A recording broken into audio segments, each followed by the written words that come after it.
Bonjour à tous, donc nous allons commencer Be'ezrat Hashem, une petite série sur les halachot de Hanouka et principalement sur les halachot. Alors bien entendu, quand on parle de Hanouka, on est obligé de revenir un petit peu sur l'histoire de Hanouka, l'histoire des événements que l'on célèbre lors de la fête de Hanouka. Et c'est même une mitzvah de raconter cette histoire-là, on dit, lorsque les nérotes sont allumés. Donc, bien entendu, il faut avoir des sources, il faut avoir des ouvrages de référence. Il y a plusieurs textes qui sont cités en référence pour connaître l'histoire de Hanouka. La plus ancienne, c'est plutôt celle de la Megillat Antichus. C'est un texte qui a été écrit, qui est post-Tanar, mais ça reste néanmoins un texte. Bon, mais le problème de ce texte, c'est qu'il n'est pas tellement de confiance, on n'est pas trop sûr de tout ce qu'il peut y avoir écrit dessus. Flavius Joseph, qui était historien, est beaucoup plus fiable en termes de faits, c'est ce que j'ai entendu du Rav Mordechai Eliyahu, Zichrono Livracha. Donc, si on veut retourner véritablement aux sources, Flavius Joseph.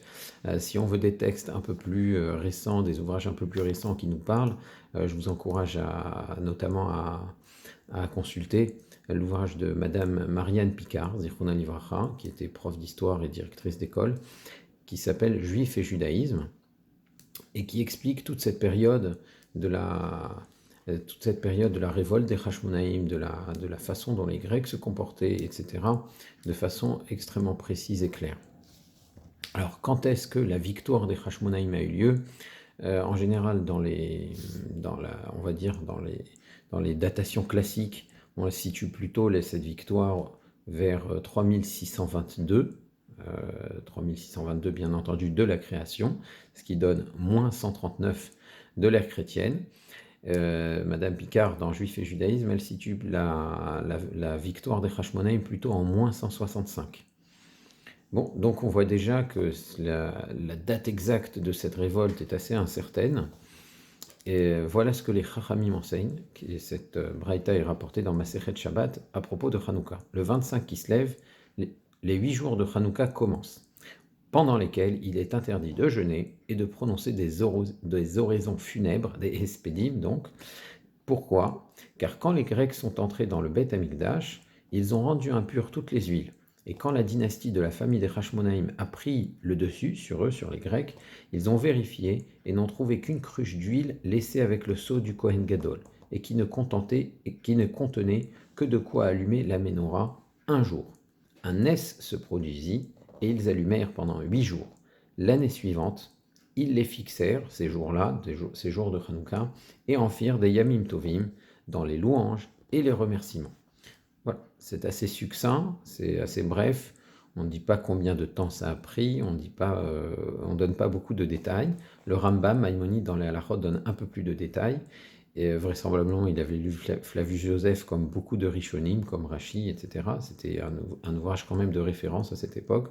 Donc Maïmonide, il dit dans les Halachot de Hanouka, que les Grecs avaient imposé à cette période-là de très lourds décrets sur le Ham Israël. Il les empêchait de pratiquer librement la Torah et se livrer volontiers au pillage et au viol. Alors bien entendu, ce sont ces excès qui ont poussé la révolte des Hashmonaïm et qui ont amené beaucoup de Juifs à se joindre à ce mouvement. Ils sont entrés dans le Beth Amikdash et ont pratiqué des brèches. Alors quand on parle de brèches, est-ce qu'il parle de brèches physiques, Maïmonide? C'est-à-dire qu'ils ont cassé des palissades, des murs. Il faut savoir que les murs ont une valeur symbolique extrêmement importante dans le Beth Amikdash parce que c'était des paliers. Il y a des endroits qu'on ne peut franchir qu'avec un certain degré de pureté. Et donc le fait de pratiquer des brèches dans les murs, c'est pas seulement des brèches dans les murs, c'est pas seulement des brèches physiques, ce sont aussi des brèches spirituelles. Alors j'imagine que même dans la pratique du Beth Amikdash, dans les règles du Beth Amikdash, ils ont pas pratiqué des brèches, en rendant impur tout ce qui s'est trouvé. Donc évidemment, des brèches, encore une fois, ça veut dire que n'importe qui peut entrer et qu'on ne respecte plus les règles de pureté et d'impureté. La révolte des Hashmonaïm a permis de renverser la situation et rendu à Israël la royauté pendant plus de 200 ans. qu'il parle de cela jusqu'à la fin de la période du deuxième Beth Amikdash, c'est-à-dire que jusqu'à ce que... C'est vrai que la Judée, vers la fin de la deuxième période, vers la fin de la période du deuxième Beth Amikdash, était vassale de l'Empire romain, mais néanmoins, c'est resté pendant très longtemps un royaume indépendant. Jusqu'à la destruction du Beit Sheni par Titus, évidemment, comme on l'avait déjà dit. On en avait parlé dans notre série sur Tisha B'Av. Cela veut dire, soit dit en passant, que la dynastie d'Hérode, pour le Rambam, c'est aussi la Judée indépendante. Même si Hérode était très pro-romain, la Judée était néanmoins indépendante sous Hérode.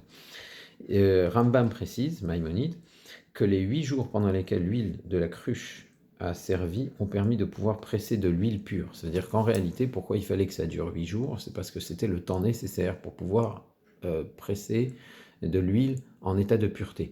Pourquoi 8 jours sont nécessaires pour presser de l'huile? En fait, c'est pas qu'on a un problème de pressoir, ni qu'il faut faire venir de l'huile de loin, ou qu'il faut faire venir des olives de loin. C'est pas ça. C'est que le processus de purification prend de toute façon 7 jours, puisqu'on doit asperger de l'eau mélangée au cendre de la vache rousse pendant 7 jours. Donc le temps du processus de purification et le temps de concasser les olives pour en faire de l'huile, eh bien ça prend 8 jours. Donc c'est pour cela qu'il fallait que les flammes durent absolument tout ce temps-là. Alors une dernière précision historique, il faut savoir que la Judée avait déjà été pendant un certain temps sous domination grecque. À l'époque de la construction du deuxième Beth Amikdash, la Judée était une province perse. Une fois qu'Alexandre a vaincu les Perses, eh bien c'est devenu une province grecque. Pendant un premier temps, la Judée était sous la tutelle des rois grecs égyptiens. La ville d'Alexandrie, justement, s'appelle Alexandrie parce que au nom d'Alexandre le Grand. Et puis, dans un deuxième temps, sous la domination des Grecs séleucides, des Grecs syriens. Alors, sous les Grecs égyptiens, c'était relativement tranquille, et je dis relativement parce qu'il y avait quand même certains décrets, on va dire, qui pouvaient déranger la conscience du Ham Israël. Je pense notamment à la traduction des Septante, que les Juifs ne voulaient pas. Le Sanhédrin n'ont pas traduit le Sanhédrin, le grand Sanhédrin, le grand tribunal de Yerushalayim n'a pas traduit le Tanakh en grec de gaieté de cœur. C'est pas ce qu'ils voulaient, c'était pas l'idéal, mais ils l'ont fait à cause de la pression des rois grecs. Ensuite, sous la domination des rois séleucides, c'est devenu beaucoup plus grave, comme le Rambam le décrit, et comme vous pourrez le découvrir avec vos recherches dans les différents livres d'histoire qui existent à ce sujet. Dernière précision, la révolte des Hashmonaïm, il faut savoir qu'elle a duré 3 ans avant que le Beth Amikdash ne puisse être repris des partisans de ce fameux roi grec qui était particulièrement dur, qui s'appelait Antiochus IV. Maintenant, Yehuda Maccabi et ses frères, il faut savoir qu'ils vont combattre encore plus de 25 ans, près de 25 ans, pour que la Judée redevienne totalement indépendante. Donc quand on parle de la fête de Hanouka et du combat entre les Judéens, les Juifs et les Grecs, il faut savoir que ça n'a pas duré une semaine, ça n'a pas duré 8 jours, ça a duré des années et des années. Et maintenant, il y a eu une victoire très significative qui a été remportée à cette période-là, et c'est ce qu'on fête justement à Hanouka, parce que la reprise du Beth Amikdash, c'est on ne peut plus significatif. D'ailleurs, le mot Hanouka, ça veut dire aussi inauguration, parce qu'on peut dire que les Hashmonaïm y ont inauguré à nouveau le Beth Amikdash, dont le service avait été interrompu depuis 3 ans. Ça veut dire aussi, on fait, dans la halakha, on fait aussi un jeu de mots avec le mot Hanouka, Chanou Bekafé. Ils se sont reposés le Kafé, le 25 du mois de Kislev. Ils ont pu camper, ils ont pu arrêter les combats. Et la tradition veut, c'est par Massoret, que le 25 Kislev, c'est là que les travaux du Mishkan, construit par Moshe Rabbeinu dans le désert, ont pu se terminer. Donc c'était une inauguration qui attendait en réalité depuis extrêmement longtemps. Alors, quelles sont les règles, justement, les halachot de Hanouka? Ce qu'on a vu dans cette fameuse braïta dans Shabbat qu'on a cité en premier, c'est qu'il y a une interdiction de jeûne. On ne peut pas jeûner pendant Hanouka, c'est interdit. Et il y a une interdiction d'oraison funèbre, de hesped, parce que justement, ça éveille le pleur, ça éveille la tristesse. Donc, c'est ce qui est interdit à Hanouka. Il y a une mitzvah, en plus, de halel et de hoda, de louange et de remerciement. Ça a l'air d'ailleurs d'être la mitzvah principale de Hanouka. Maintenant, est-ce qu'on a le droit de jeûner la veille de Hanouka? Vous savez que surtout dans les communautés ashkénazes, il y a un minhag de jeûner les veilles de Rosh Chodesh. Or, dans la fête de Hanouka, il y a toujours le Rosh Chodesh Tevet qui tombe, et donc on peut se demander, est-ce qu'on va jeûner la veille de Hanouka? La veille de Hanouka pour rattraper cette fameuse veille de Rosh Chodesh où on ne jeûnera pas. Alors, c'est un débat, si on a le droit de jeûner la veille de Hanouka ou le lendemain de Hanouka. Le Shulchan Aruch, mais Ikaradin, c'est-à-dire il le considère totalement permis. La stricte loi pour le Shulchan Aruch, c'est que c'est permis, il tranche comme Maïmonide, comme le Rambam, mais le Mishnah Berurah préfère craindre les Khatrila, la vie d'autres Achanim qui, eux, l'interdisent, qui pensent qu'on ne peut pas jeûner ni la veille de Hanouka, ni le lendemain de Hanouka. C'est notamment l'opinion du Pri Hadash, du Beit Hadash, Rav Yoel Sirkes, le Beit Hadash, et le Rav Chizkiyahu da Silva, qui était Rishon LeZion et auteur du Pri Hadash. Eux pensent qu'on ne peut pas jeûner la veille de Hanouka. Donc les Khatrila, a priori, on devrait éviter. Si quelqu'un a absolument envie de faire un jeûne parce qu'il a un yortzeit ou quelque chose comme ça à Hanouka, donc s'il veut l'avancer de façon à ne pas jeûner à Hanouka, il devrait l'avancer non pas la veille de Hanouka, mais l'avant-veille. Alors, ok, on sait qu'il y a une interdiction de jeûner, mais est-ce qu'il y a une mitzvah d'organiser des repas? Vous savez qu'à Purim, il y a une mitzvah d'organiser un mishté. Ça fait partie des règles de Purim, de prendre un repas. Est-ce que nécessairement un repas de pain? Là aussi, c'est un débat. Mais en tout cas, il faut organiser un repas pour Purim. Est-ce que pour Hanouka, on a la même mitzvah d'organiser des repas, de manger, etc.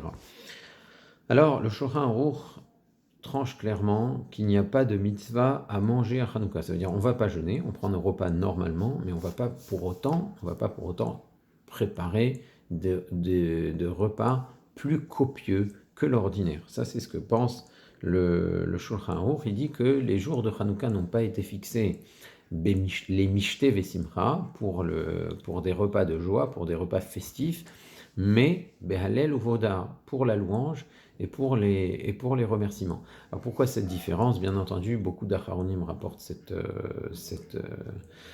font remarquer qu'il y a cette différence entre Purim et Hanouka. Ils attribuent cela au fait que à Hanouka, les rois grecs, Antiochus IV, ne cherchaient pas à éliminer physiquement le peuple d'Israël, mais ils voulaient les faire sortir de leur pratique ancestrale. Ils voulaient leur imposer un nouveau mode de vie. Donc c'était plutôt la spiritualité du peuple d'Israël qui était menacée. Et c'est pourquoi les remerciements se font par une manifestation spirituelle, par la louange, par le remerciement, par la parole, Behalel ou Voda, alors que à Purim, ce qu'on est en train de fêter, c'est l'abrogation des décrets de Haman, du ministre perse Haman, qui menaçait d'exterminer physiquement le peuple d'Israël. Alors, on ne peut pas dire que ces décrets ont été vraiment abrogés, mais on avait réussi en tout cas à les surmonter, à faire en sorte qu'ils ne soient pas appliqués. La non-application de ces décrets de Haman, c'est ce qu'on fait à Purim.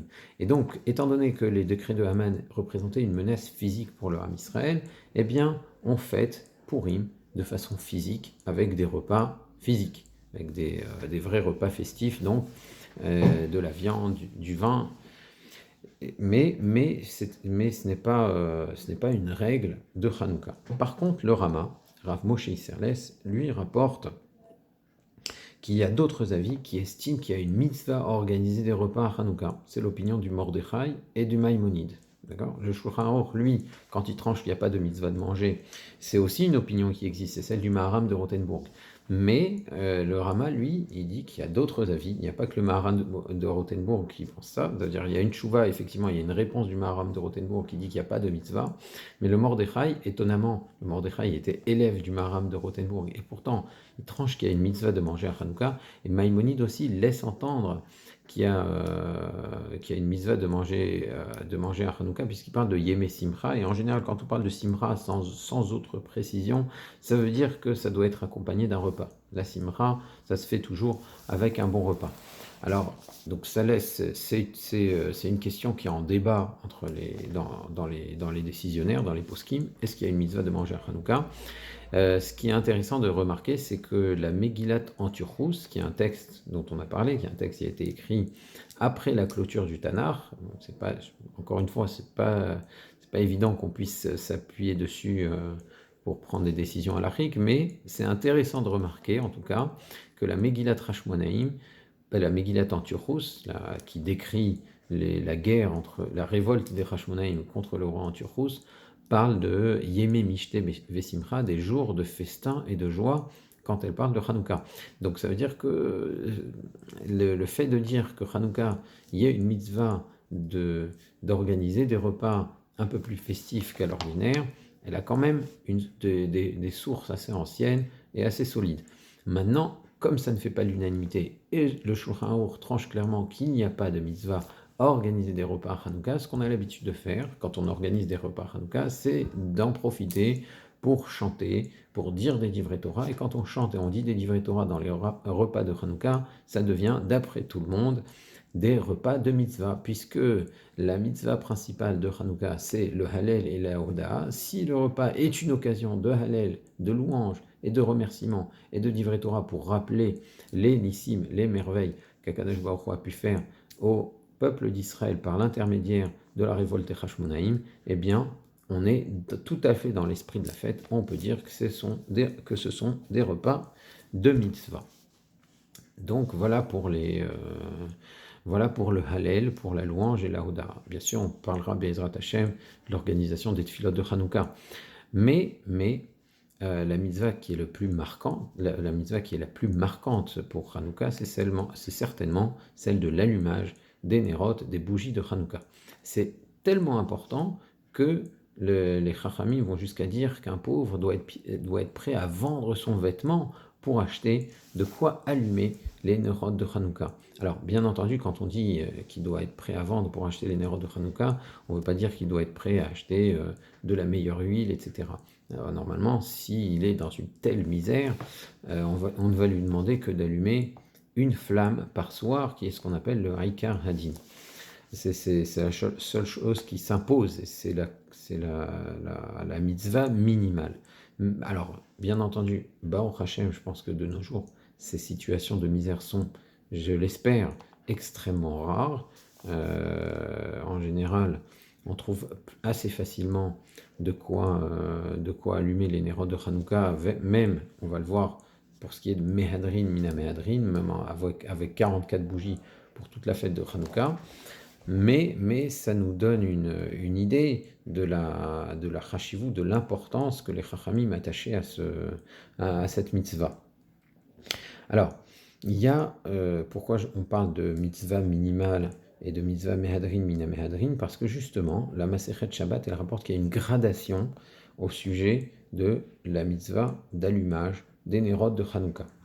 Le Haïkar Hadin, nous dit la Gemara dans Masechet Shabbat, consiste à allumer Ner Ishubeto, une flamme par famille. Un homme et sa famille doivent allumer une flamme chaque soir. Ner Ishubeto, chaque soir, une flamme par famille et par soir de Hanouka. C'est l'allumage minimal, c'est la mitzvah minimale, cette mitzvah minimale pour laquelle on dit qu'un pauvre doit être prêt à vendre son vêtement. Le Mehadrin, ça vient du mot Hidour qui veut dire embellir la mitzvah. Donc celui qui veut embellir la mitzvah, qui recherche le Hidour, devrait allumer Ner lechol echad ve'echad, une flamme pour chaque membre de la famille, chaque soir. Une flamme pour chaque membre de la famille, chaque soir. Qu'est-ce que ça veut dire exactement? On le verra un peu plus tard. Et le Mehadrin, Mina Mehadrin, ça veut dire qu'il cherche l'embellissement sur l'embellissement. Lui, ça fait l'objet d'un débat. Ça veut dire qu'il y a une gradation. Et le top, on va dire, selon Beth Hillel, ça consiste à aller en augmentant une flamme le premier soir, 2 flammes le deuxième soir, etc. Comme il dit, Keneged Yamim Hayotzim, en regardant les jours qui sont en train de passer. Plus les jours passent, plus les jours passent, plus j'allume. Et quand j'arrive le 8e soir de Hanouka, eh bien, on allume 8 Nerot de Hanouka, 8 flammes de Hanouka. Et les élèves de Shammai, Bet Shammai, eux considèrent qu'on va Keneged Yamim Ha-Nirnasim, on va en fonction des jours qui nous restent. Donc, au début de Hanouka, il nous reste 8 jours de Hanouka, on allume 8 flammes. Le deuxième jour, il nous en reste 7, on en allume 7.